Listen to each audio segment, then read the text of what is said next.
Now, the Kizito kids know that their daddy not only went to Afghanistan a couple years ago, but also before he got married to your mom, he was in Iraq.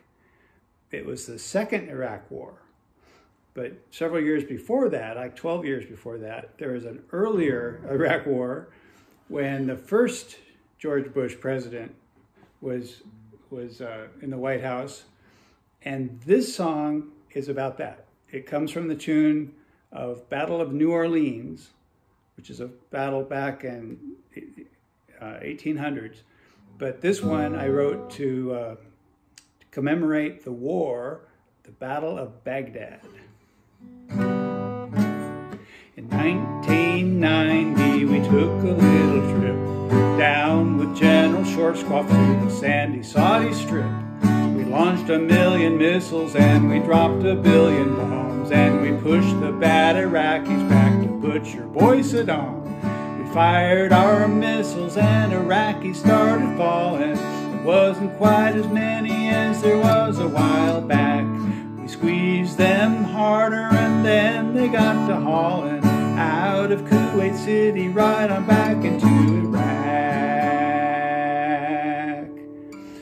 Well, they ran through the sand and they ran through the oil fields and they ran through the gullies where we stationed our attack.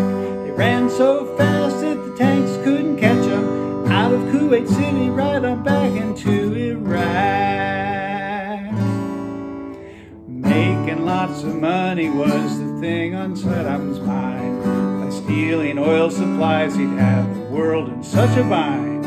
He didn't figure that our prez would have a bag of steel and the whole earth would unite in this wild Mideast ordeal.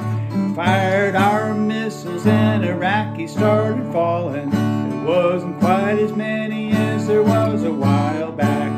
We squeezed them harder and then they got to hauling out of Kuwait City right on back into Iraq. Well, there's a few other verses to that song, but that's probably enough to share for now. In fact, I sent the lyrics of this song to Rush Limbaugh, who was pretty popular on the radio at the time, hoping that he might play it on his radio show, but that never happened. Anyway, that's the Baghdad song.